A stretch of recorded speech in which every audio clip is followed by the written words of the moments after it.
Hay una publicación hace tiempo atrás que se llamaba No te cases. ¿Hay alguno soltero aquí que esté pensando en casarse? ¿No? Ya bueno, puedo decir esto entonces. Si usted está pensando en casarse, tápese los oídos. Decía no te cases y tenía ciertas frases que a mí me encantó.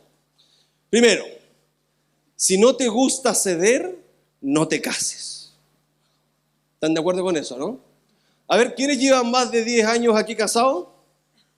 Bien. ¿Quiénes llevan más de 20? ¿Quiénes llevan más de 30?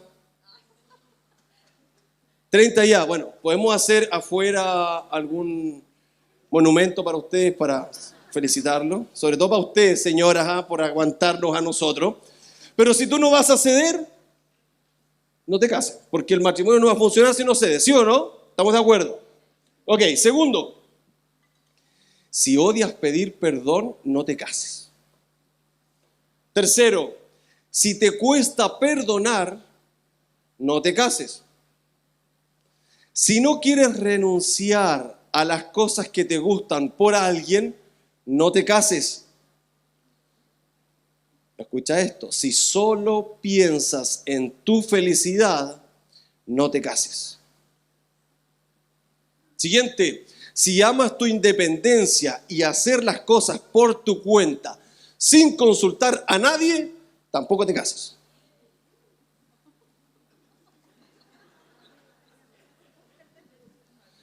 Yo estoy aprovechando hoy día porque mi esposa no está acá.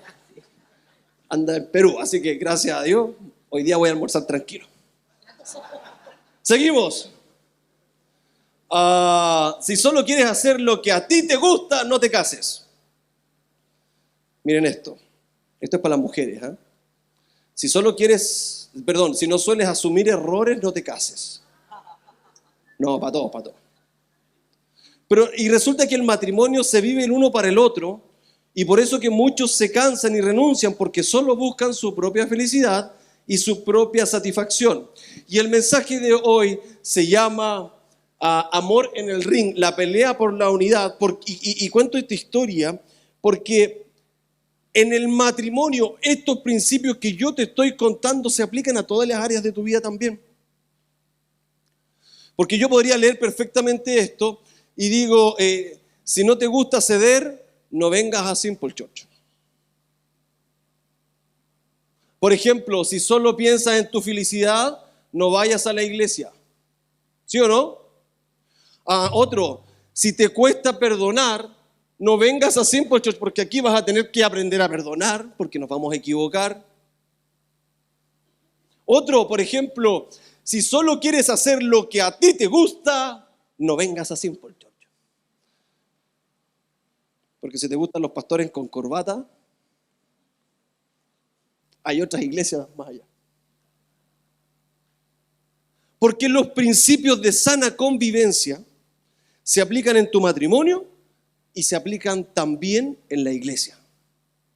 Y yo he visto esto tantas veces porque recuerdo cuando yo era pequeño. No sé si usted sabe la diferencia entre lo que es un protestante, ¿sí o no? A las iglesias evangélicas en Chile se les llama protestante.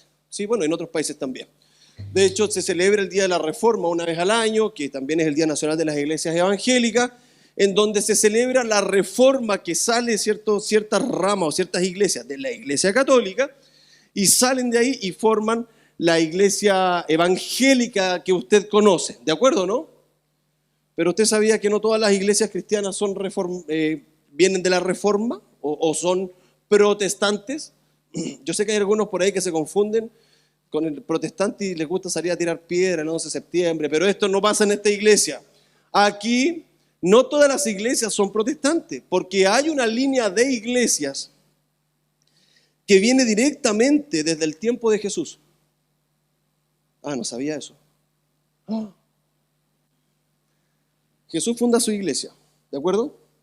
Esa iglesia se comienza a esparcir, ¿cierto? Con Esteban se va hacia África, donde recibe a Cristo el eunuco, que probablemente fue una de las primeras personas de color que aceptó a Cristo en su corazón, y se empieza a regar por todo Medio Oriente el evangelio, ¿de acuerdo? La iglesia que Cristo formó. De pronto nace la iglesia católica, ¿Sí? Más o menos año 300 después de Cristo con Constantino. ¿De acuerdo? Pero esta iglesia continuó. Y la iglesia católica avanzó por acá. Y esta iglesia que continuó, avanzó, y usted puede verlo cuando se quemó, cuando tiraban a los cristianos al circo romano. ¿Quiénes eran? ¿Los católicos? No. Había gente que seguía esta línea de cristianos, pero que no eran católicos, que no se ajustaban a la religión católica, que prácticamente lo que hacía era obligar, con principios cristianos, obligar al imperio a hacer de esa religión, y nosotros entendemos que uno ama a Cristo por voluntad propia, no porque me están obligando. Por lo tanto, esta línea continúa. Cuando llega el año más o menos 1500 y viene la Reforma, esta iglesia continuaba avanzando, viviendo escondida. Hay iglesias, hay líneas de iglesias que vienen de ellos. Por ejemplo, bautistas, que antes de ser bautistas se llamaban anabaptistas. Por ejemplo, los hermanos libres. En Chile no son muy conocidos, en Argentina son bien potentes. Por ejemplo, los Amish. ¿Has escuchado hablar de los Amish? Que se visten de negro con sus gorritos y no usan celulares, ¿cierto? Ellos también. Ellos vienen de esta línea. Bueno, resulta que, ¿por qué te cuento esto? Porque esas iglesias que no son protestantes quieren en una doctrina que se llama la novia. Que la iglesia, la novia como tal de Cristo, solamente son aquellos que a través de la imposición de las manos, generacionalmente yendo hacia atrás desde los apóstoles, se le impusieron las manos a esos pastores y esos pastores bautizaron a esas personas y solo ellos son la novia bautista, el resto no. Bueno. Entonces, estas iglesias discriminan o miran en menos a aquellos que son protestantes. Ahora, esas iglesias son, si fuera por ellos no sería nada del cielo, sobrarían departamentos de la Nueva Jerusalén. Tendría que empezar a rematar el Señor Jesucristo en los departamentos para llegar ahí. El asunto es que la iglesia cristiana ha estado dividida porque ese amor se ha malentendido y prácticamente dentro de las iglesias en Chile nos llevamos dentro de un ring. Pero la Biblia nos habla de la unidad. Así como habla de la unidad entre ustedes como matrimonios, también habla de la unidad entre las iglesias. En Chile aproximadamente el 17%, según el último censo, de la población se autodefine como cristiano, lo cual es un poquito menos que 3 millones de personas. Hay en este momento reconocidas por el Ministerio del Interior 3.800 iglesias en Chile. Pero sabes que el pastor Hugo Isla, a quien le mandamos un saludo, un gran amigo, escribió: lo que sabemos en Dios nos puede alejar si no tenemos un corazón de principiante. Porque llegamos a la iglesia, comenzamos a aprender, comenzamos a meternos en la Biblia, y como no transformamos nuestro corazón en el de un niño, ese conocimiento que comenzamos a adquirir se transforma en juicio. Y comienza a matarnos y comienza a dañar a otras iglesias que piensan distinto. Y el apóstol Pablo en el libro de Romanos capítulo 14 dice: acepten a los clientes que son débiles en la fe y no discutan acerca de lo que ellos consideran bueno o malo. Por ejemplo, si un creyente piensa que está bien comer de todo, pero otro creyente con una conciencia sensible come solo verduras. Y las iglesias dejan de tener comunión, dejan de hablarse por cosas como la comida. Porque la hermanita que se tiñe es muy sensual. ¿Cuántas se tiñen aquí? No pueden tomar la cena la próxima vez. Vamos a anotarla.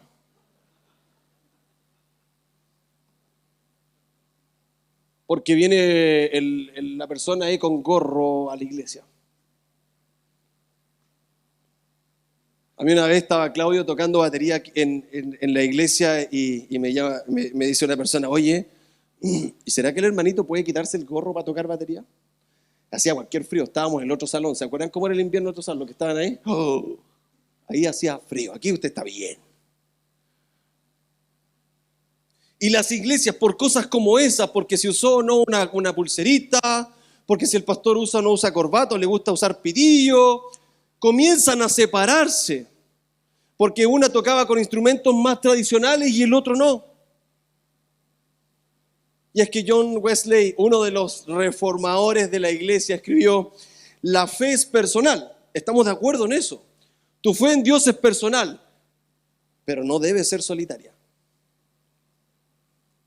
Porque la iglesia malentiende que el modelo bíblico de decir, ok, las iglesias son independientes, no pertenecen a una figura jerárquica como otras, porque ese es el modelo bíblico. Y yo, sí, estoy de acuerdo. Ok, digamos que sí, porque me están viendo y si no, después, ok, digamos que sí. Pero no son ultra independientes. O sea, si tú vas al Nuevo Testamento y el apóstol escribía a una iglesia que él no fundó, que no conocía a nadie, la iglesia tomaba la carta, la leía y la aplicaba. No eran ultra independientes, existía una dependencia no organizacional, pero sí a nivel de respeto, sí a nivel de escuchar lo que estas personas tenían que decir, por ejemplo, de la iglesia en Jerusalén, como iglesia madre del resto de las iglesias.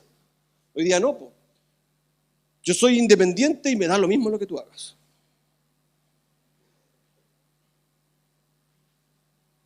Y creen lo mismo. Su núcleo fundamental de doctrinas es el mismo. Ann Landers escribió: en asuntos de fe, la unidad es esencial. En asuntos de opinión, la libertad. En todos los asuntos, el amor. Porque en asuntos de opinión, cuando no nos ponemos de acuerdo, lo único que va a quedar al final es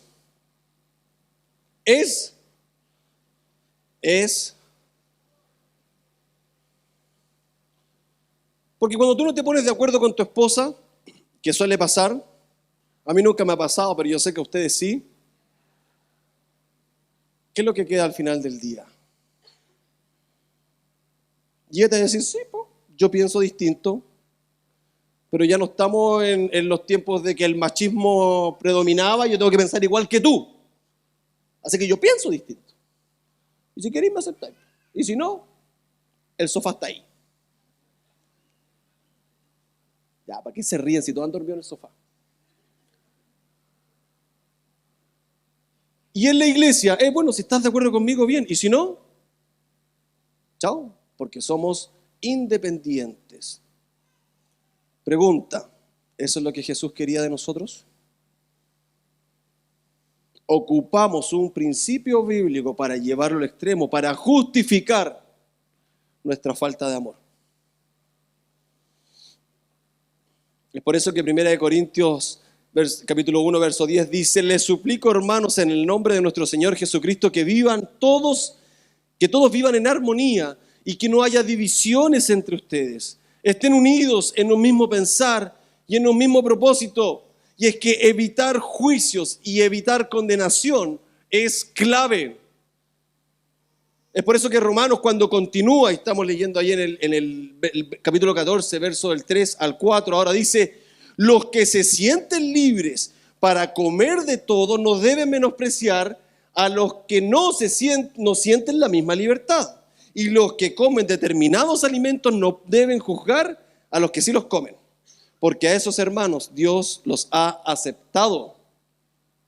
Y continúa: ¿quién eres tú para juzgar a los sirvientes de otro? O sea, en el fondo está diciendo: tú comes de esto y tú no comes de esto. Yo he visto iglesias que juzgan a los que son vegetarianos. ¿Ah, solo yo la he visto? Yo he visto iglesias que juzgan a los que son veganos. Y tú puedes estar o no estar de acuerdo con eso. A mí me gusta el huevo frito, me gusta la carne y tengo problemas de salud por eso. Entonces, el estar o no de acuerdo es por un tema de gusto, no por un tema que me haga bien, porque así somos los seres humanos. Pero a ti, ¿qué te importa lo que hace el otro? Y el versículo, cuando está diciendo eso, entrega un razonamiento que es clave, porque dice: no deben juzgar a los que sí los comen, y dice: porque a esos hermanos Dios los ha aceptado. Y luego dice, ¿quién eres tú para juzgar a los sirvientes de otros? Claro, porque tú eres sirviente de Dios y tú eres sirviente de Dios, no mío, ni yo tuyo. ¿Cómo tú puedes juzgar a alguien que no es tu siervo?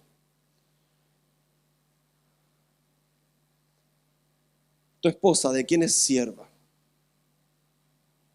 ¿Tuya? ¿Tuya? Ya pues, esposa, péguenle hacia Álvaro. No es tu sirvienta. Tu esposo, ¿es tu sirviente?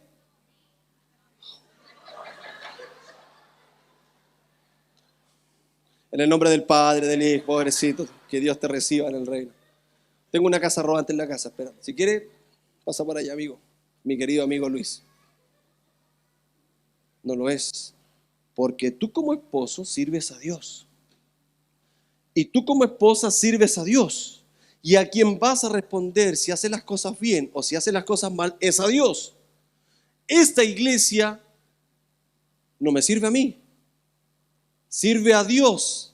Y la iglesia de la esquina con sus formas no me sirve a mí, sirve a Dios. Y va a responder cada una a Dios.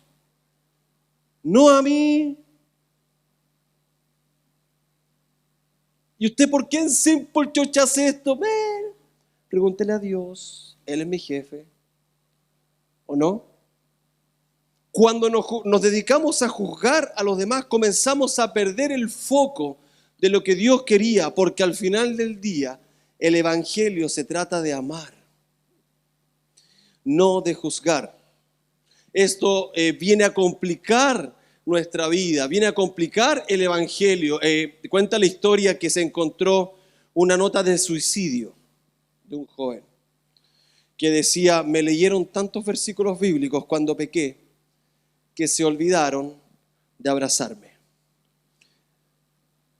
Porque cuando llegamos a Cristo comúnmente confundimos. Yo sé que aquí en esta iglesia hay muchas personas que por primera vez pisaron una iglesia aquí.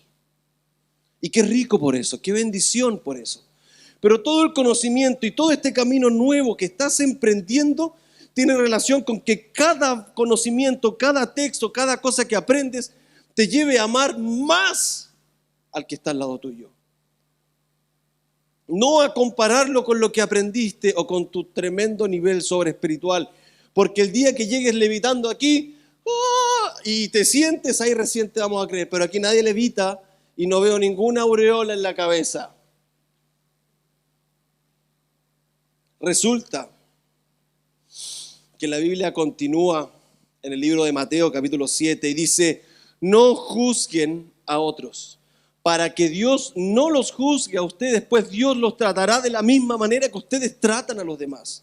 Les aplicará la misma medida que ustedes usen para medir a otro.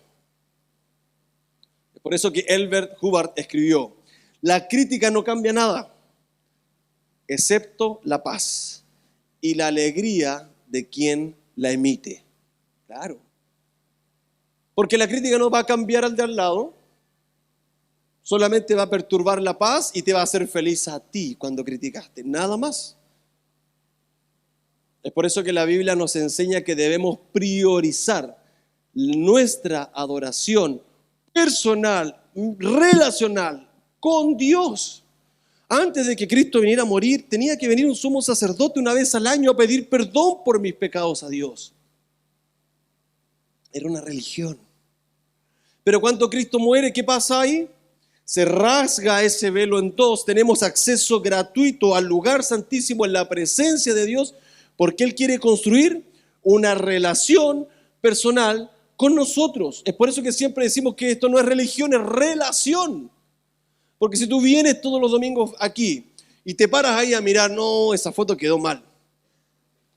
¿Cómo el pastor puede tener en una pantalla personas semidesnudas mostrando esos músculos? Yo creo que fotografiamos allá a Felipe de la Maza o algo así.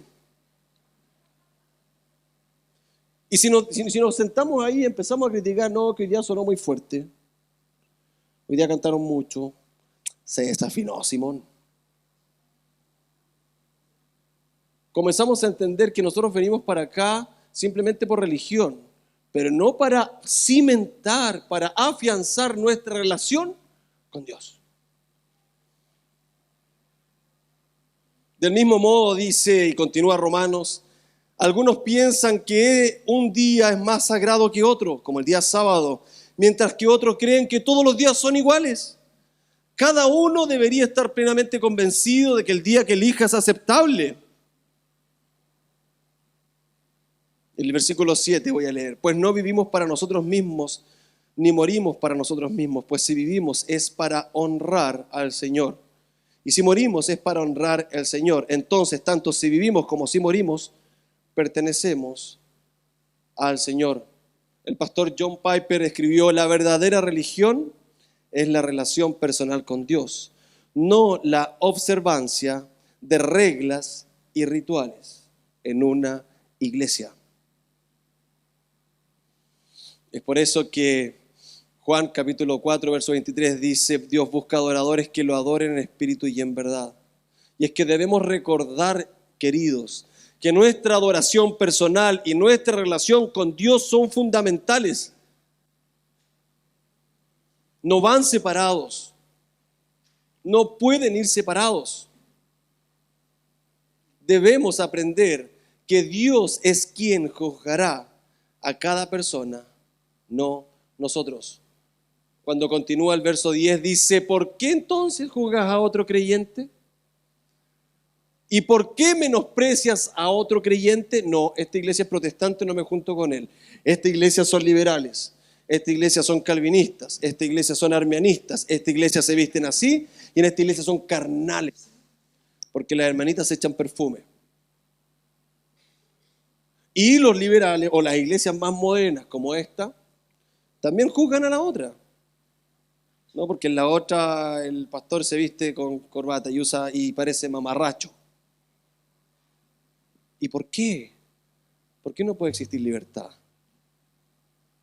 ¿Por qué no puede existir ese amor que nos entrega libertad para vivir en Dios? Es por eso que dice que algún día toda rodilla se doblará ante Dios.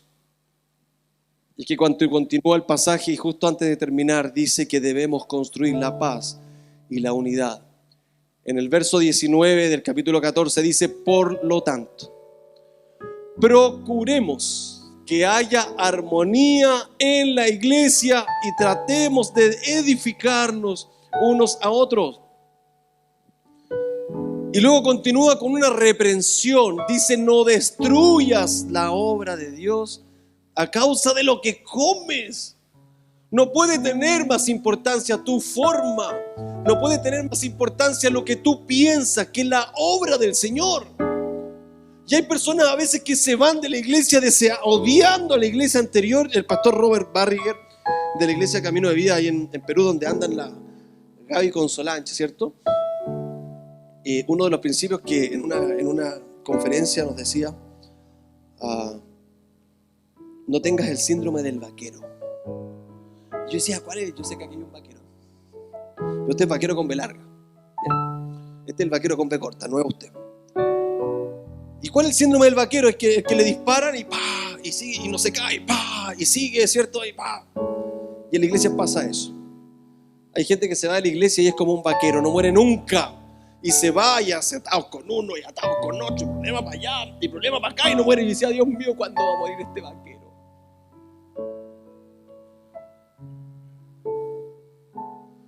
Nuestra preferencia personal en la iglesia, en nuestra casa, no puede ser más importante que la iglesia del Señor.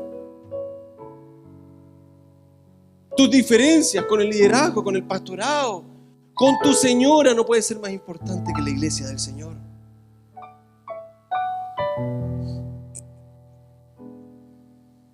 Recuerda que todos los alimentos están permitidos. Lo malo es comer algo que haga tropezar a otro. Yo cuando era pequeño siempre mi mamá me decía, uno de los grandes argumentos era que yo siempre tenía que hacer todo para no ser tropiezo al más débil. ¿Y por qué vamos con corbata a la iglesia? No, porque no hay que hacer tropiezo para el más débil que va a juzgar porque eres el hijo del pastor. ¿Y por qué tengo que usar el pelo cortito? Bueno, como ahora. Ahora lo hago por voluntad propia nomás, pero antes me obligaba. Yo quiero tener el pelo largo. Todos pasamos por esa etapa. No, porque va a ser de tropiezo el más débil. Y resulta que, bueno, cuando te da en la época que a uno le gustaba usar los pantalones aquí abajo, usaron pantalones abajo, ¿no? Ay, los cabros santos, esto. Todos ustedes están en otro nivel. Y resulta que una vez me rebelé en contra de eso. Yo dije, ya mamá, ok, está bien. Pero ¿a qué débil te refieres? Porque tú no te refieres al débil que se refiere a la Biblia, a aquel que recién llegó a la iglesia. Tú no te refieres al débil, a aquel que de pronto lleva poco tiempo ahí. Para ti el débil es el pastor de la iglesia vecina. Para ti el débil es el hermano que lleva muchos años en la iglesia y que llega a la iglesia así, visualizando todo y con un scoring aquí en su mente virtual y empieza a analizar, malo, bueno, y está todo. Pero es que ese no es el débil, ese es el mañoso. Y confundimos lo que la Biblia enseña. Porque cuando la Biblia dice que aquel que haga caer a uno de estos pequeños, mejor le fuera a atarse una piedra de molino y tirarse, a mí mi mamá me hacía de memoria eso. Y yo, ¡ay, Dios mío! Y ahí habían hartas pillos, vivía en el mar. Casi me tiro. Pero cuando tú lees el pasaje, no le está diciendo a ti ni a mí. ¿Sabes a quién le dice eso? Al fariseo. A ese desgraciado que le hacía la vida imposible a ellos.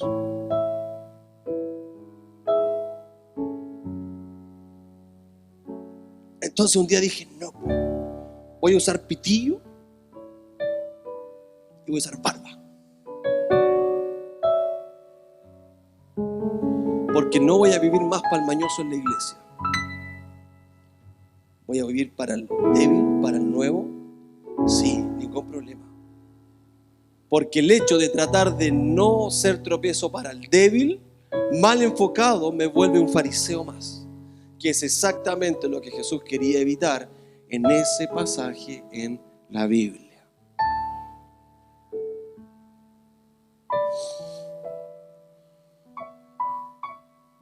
Henry Ward escribió: la paz es el fruto de la justicia y el amor. Y es que a veces en nuestro caminar la vida nos va golpeando, nos traiciona, nos complica tanto que a veces eso comienza a cambiarnos.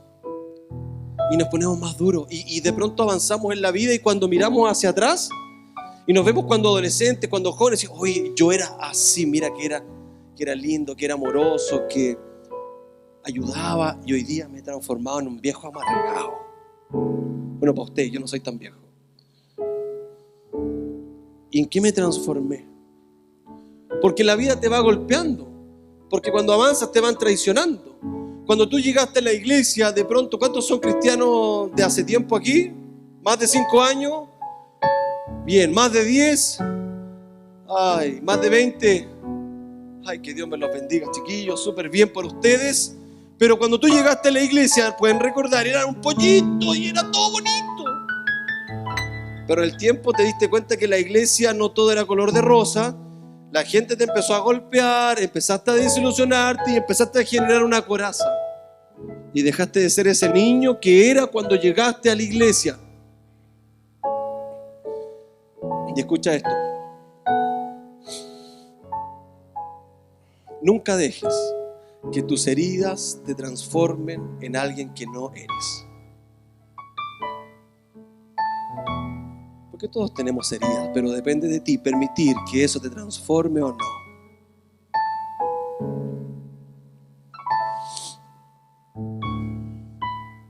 Y es que debemos aprender a tener un corazón humilde, que entienden que no somos salvos por nuestro mérito, sino que porque Él nos amó primero. Y es que solo alguien que alguna vez se quebró en pedazos puede hablar de un Dios que convierte las ruinas en obras de arte. Tú eres una ruina que Dios transformó en obras de arte. Yo soy una ruina que Dios está transformando en obras de arte. Y el vecino ese que se viste elegante para la iglesia y usa una Biblia de este tamaño, es una ruina que Dios está transformando en obra de arte. Y Él necesita tu amor, necesita tu abrazo. Necesitamos más cristianos transversales. Necesitamos más cristianos que comprendan el verdadero sacrificio de nuestro Señor Jesucristo. Y yo no sé tú, pero a mí Dios ha tocado mi corazón tremendamente hoy. Porque esto se aplica a todo. A tus hijos, que queremos verlos perfectos cuando tienen 2 años, cuando tienen 10 y cuando tienen 15. Queremos que sean el niño modelo. A tu esposa, que crees que va a cocinar igual de rico que tu mamá cuando solamente ha cocinado 3 arroz y 2 bistec. A mi mamita no le quedaba así. A tu esposo, que le pediste que cambiara la llave del baño y el gallo no tenía idea porque el gallo juega Play. Aprendió a jugar Play. Esto se aplica en todos los aspectos de nuestra vida. El tener amor implica generar y trabajar paciencia, generar y trabajar tolerancia. Ustedes no saben cuánta gente a nosotros nos ha escrito para enviarnos al infierno por lo que hacemos aquí. Yo veía una entrevista de Daniel Javid en donde decía que sus peores haters son los cristianos. Escuchaba una entrevista de Dante Gebel donde decía que él no publica nada de su familia porque han mandado a sus hijos cuántas veces al infierno, cristianos mismos. Sus haters no son la gente que no son cristianos, somos nosotros los que nos hacemos daño. Y Dios desde el cielo debe estar muy apenado, como un padre que mira a 2 hijos odiándose cuando Él murió por los 2. Y Él salvó a los 2 y Él perdonó a los 2.